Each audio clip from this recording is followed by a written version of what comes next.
Bertrand, il y avait plané un sentiment de logique ce soir. Didier Deschamps a même dit, évidemment, c'est Kylian Mbappé. Oui, évidemment, c'est Kylian Mbappé.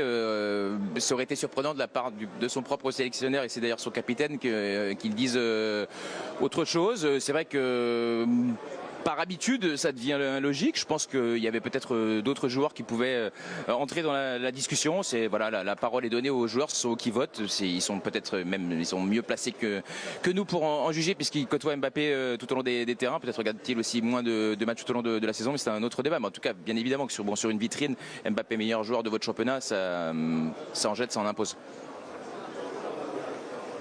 Grosse mobilisation du côté des joueurs pour ce vote. On écoute Kylian Mbappé en zone mixte et on débat à la fois de son titre et de son avenir. Mais tiens, petite quand même tour de table. Est-ce que vous êtes d'accord avec ce vote des joueurs de Ligue 1? Jo? Non, moi non. Non, mais vous pouvez le redire parce que ceux qui n'étaient pas avec nous tout à l'heure ne le savent pas forcément. Vous auriez voté Non, Léo Messi. moi, je pense que Messi fait une meilleure saison que lui. Après, c'est pas, je vais dormir ce soir, vous inquiétez pas, que ce soit Messi ou Mbappé, ça ne change pas ma vie. Non, mais on est là après, pour, moi, je pour donne débattre. mon avis en essayant d'être le plus objectif possible sur la saison des deux. Je le répète, sur la saison dernière, il n'y avait pas photo. Mbappé avait été très très bon dans le contenu des matchs et également sur les stats au niveau des buts. Là, cette année, moi, je trouve que c'est les buts qui sauvent un peu sa saison. C'est dans le contenu des matchs, il en a fait de très bons, mais pas tout au long de l'année. Et je répète, en début de saison, avant le mondial, c'est plus Messi et Neymar qui ont fait le PSG, qui ont fait que le PSG a très bien débuté sa saison.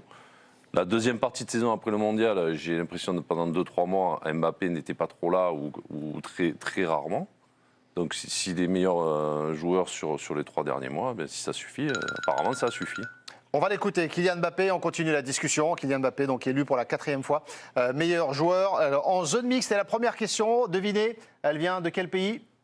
L'Espagne, le confrère espagnol qui était là. En français, s'il te plaît. Voilà, je suis là pour parler du trophée. Ce qui se passe ailleurs, ça ne me regarde pas. J'ai dit l'année prochaine, je jouerai au Paris Saint-Germain. J'ai encore un an de contrat, donc voilà, je vais honorer mon contrat. Est-ce que c'est une saison réussie à titre personnel et à titre collectif? Ouais, je pense que quand tu gagnes le championnat et que tu es premier de la première à la dernière journée, c'est réussi.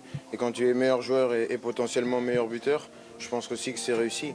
Voilà, après, c'est sûr que voilà, on a habitué les gens avec des standards très élevés, mais ça reste quelque chose, comme j'ai dit, qu'il ne faut pas banaliser. Kylian, pour Brut, s'il te plaît, une petite question. C'est la 4e année consécutive que tu es nommé meilleur joueur de Ligue 1. C'est quoi ton impression? C'est quoi ton sentiment ce soir?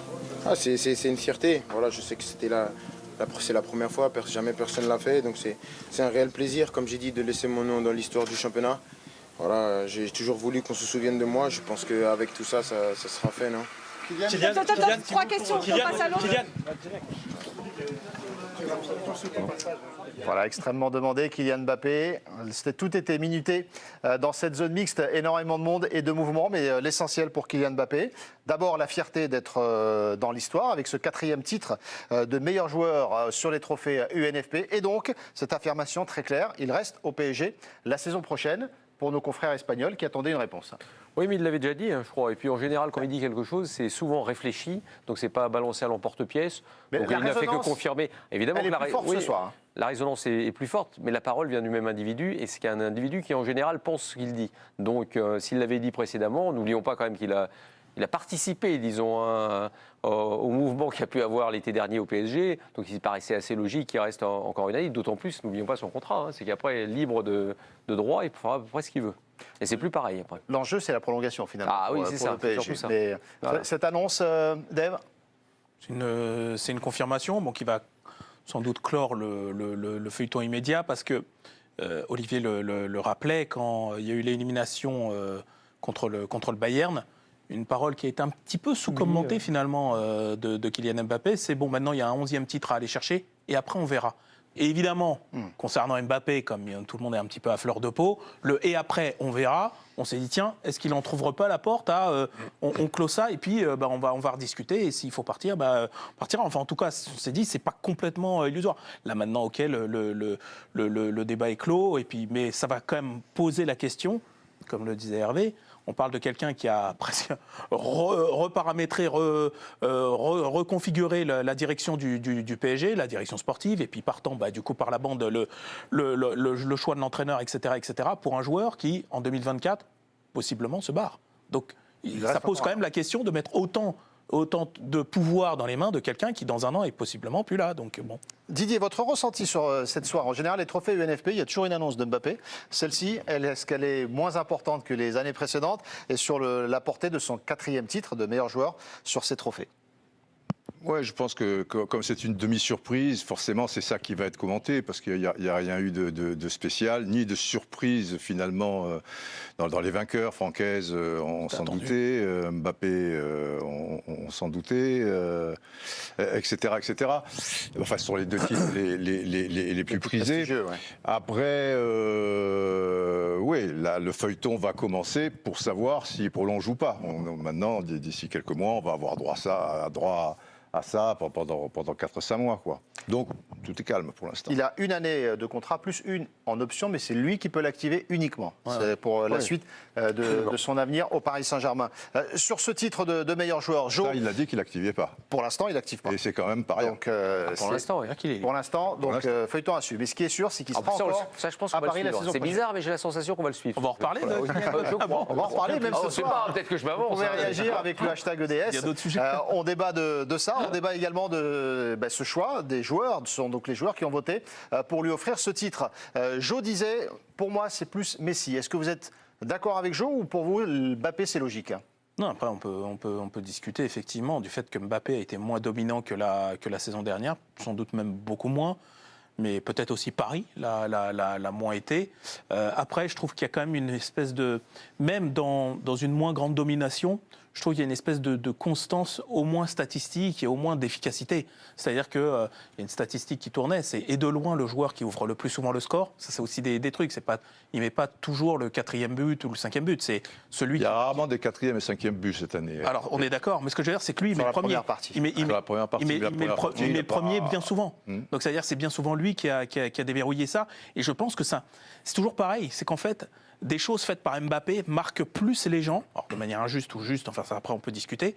En face, c'est Léo Messi quand même, donc il devrait marquer bien sûr. aussi les esprits. Sauf que moi je suis d'accord avec Jo quand il dit que Messi a été, avec Neymar, on oublie trop souvent, mais c'est vrai, avec Neymar, l'homme de la première partie de saison, mais le fait qu'il est quasiment de manière absolue, presque disparu depuis la Coupe du Monde, je pense que dans la tête des joueurs à un moment, il y a un côté... il n'est pas là sur l'année, il fait une demi-saison. Un petit peu comme Neymar, sauf que Neymar, c'est sur blessure. Je me dis, c'est peut-être ça le raisonnement, j'en sais rien, après le reste, il faudrait les interroger. Didier Deschamps a dit, encore une fois, je le répète, mais évidemment, c'est Kylian Mbappé. Pour lui, il n'y avait pas de doute là-dessus. Mais pour moi non plus, pour moi c'est logique qu'il soit élu meilleur joueur de la saison. Je trouve que c'est celui qui a le plus justifié son statut. Il va encore finir meilleur buteur du club. C'est le joueur qui, en Ligue 1 qui rapporte le plus de points à son club. Et j'ai été marqué par beaucoup plus de buts et de matchs de Kylian Mbappé que Lionel Messi. Je me souviens de son doublé en début de saison à Lille. Il y a ces 2 buts aussi qu'il va marquer au Vélodrome qui marquent les mémoires. Il y a ce doublé à Auxerre aussi en 2 minutes assez récemment. Il a été là toute la saison et puis là, il y a encore des records qui l'empilent. Il en est à 51 buts toute compétition confondue. Ouais. Il est à 2 buts de Juste Fontaine, ce qui est énorme. Donc non, pour moi, c'est assez logique, même si... un peu plus de matchs. Je suis d'accord avec Jo. J'oublie pas quand même le début de saison de Lionel Messi, mais je trouve qu'après, ces stats reflètent pas forcément l'influence qu'il a eue sur le jeu parisien, et je reste un petit peu sur ma faim avec la deuxième partie de saison de Lionel Messi. Hervé ? Oui, tout à fait d'accord. Alors Messi a certainement fait une très bonne saison, en tout cas statistique, ça on peut pas dire le contraire, entre 16 buts, 16 passes décisives, mais moi j'ai pas eu l'impression qu'il a eu un impact sur le jeu du PSG aussi énorme, notamment sur la deuxième partie de saison, aussi énorme que ça. Messi, on n'a pas arrêté de faire des débats. Alors combien on en a fait sur justement où était Messi ? On avait l'impression qu'à un moment, il avait un peu disparu. Et là, sur les derniers matchs, on l'a revu un petit peu plus, avoir un peu plus d'impact sur le style parisien. Mais j'allais dire, d'une certaine manière, il y avait un peu lui qui était Mbappé, le symbole du PSG quand ça gagnait. Messi qui était effectivement un rouage de cette machine-là. Alors attendez, c'est Messi, donc c'est un joueur hors norme, tout ce que vous voulez. Mais je trouve quand même que celui qui aura marqué au moins qui aura imprimé la rétine, bah, ça reste quand même Mbappé. Les matchs marquants où tu dis que Messi a disparu, c'était à Marseille, les matchs marquants où il fallait gagner là-bas. Il a été énorme. Le but qui te met contre Lille, le moment où ça a failli exploser le PSG, où on a failli virer Galtier, il te met le coup franc. Alors là, toi qui me parlais, alors qui me parles, alors là, c'est très drôle ton les histoire moments de tu me Lille. dis, il a complètement disparu. Alors, non, j'ai pas dit ça. Non, mais si disparaître, c'est à chaque fois être décisif dans les moments importants. Je sais pas ce qu'il faut en fait. Même à Nice, c'était un match coup près à Nice, il marque et il fait une passe D. Non, donc après, si c'est une saison ratée, oui. Tu me parlais tout à l'heure, tu me faisais cette remarque, tu me disais oui, non, Mbappé, il marque des buts, mais enfin, il faut voir aussi le sens des matchs et le sens du jeu. S'il y a bien un joueur, il faut voir le sens du jeu, c'est bien Messi, d'accord. Non, mais il n'y a que Lille. Il n'y a que Lille où il met le but décisif. Parce que Lille, le match, il est d'accord, il est cataclysmique. Je te parle de Marseille. Cet exemple pour me dire, regarde, Marseille, Marseille, que je sache, non, mais c'était des moments cruciaux de la saison du PSG. Et à chaque fois, il a été là. Alors, on va demander au président de trancher. On n'a pas fait de duel, de super duel, ou de 2 contre 1. Mais attends, on n'enlève rien à Messi. C'est pas. Le but, c'est surtout pas dire Messi. Non, mais quand j'entends parler, j'ai l'impression que depuis l'après-mondial, en fait, le mec est rentré à Barcelone et on le voit plus, en fait. Et c'est pour ça que je te précise certains moments cruciaux du PSG. Il a répondu présent. Alors, si on déchiffre, on décrypte un petit peu, ça l'embête que ce soit aussi évident que ce soit Mbappé. J'ai l'impression qu'il a survolé la saison comme la saison dernière. Non, la saison dernière, il n'y avait pas photo, il a été au-dessus de tout le monde dans le jeu. Non, il n'a pas fait cette année-là. Cette année, moi, je suis très surpris que tout le monde dise c'est très logique. Très surpris. Didier, pour trancher. Après, c'est difficile parce qu'il n'y a pas un joueur. Lens, c'est un collectif, quoi. Je veux dire, tu vois, Fofana pas intermittence, mais tu as d'autres joueurs, etc. Le gardien qui a été récompensé, il fait une saison magnifique. L'OM, tu vois, sais, en parlant de l'OM, il y a un joueur qu'on a complètement oublié cette année, c'est Rongier. Pour moi, Rongier, il fait une saison extraordinaire. Il est dans le 11 type. Non, mais il fait une saison extraordinaire. Il est dans le 11 type. C'est bien déjà. Personne n'en parle. Non, mais même dans le 5, on peut toujours discuter. Tu vois, un joueur comme Lacazette, moi, je pense, un joueur magnifique. Mais vous enlevez qui? Il est quasiment. David, Jonathan David, peut-être. Voilà. Et même Openda. Je trouve que Openda, ça a été sur les 3 derniers mois. Voilà. Mais c'est vrai que tout ce qui est plus récent marque un petit peu les esprits. Et ces 3 derniers mois, on a plus commenté les buts de Mbappé que les actions de Messi.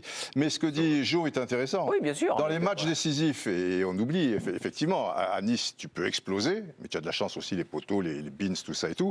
À l'OM, tu viens de t'incliner et il n'y avait pas Mbappé. En Coupe de France, si tu perds encore le deuxième match 15 jours après, machin, contre Lille, tu es mené à 2 minutes de la fin quand même. Donc là, tout saute.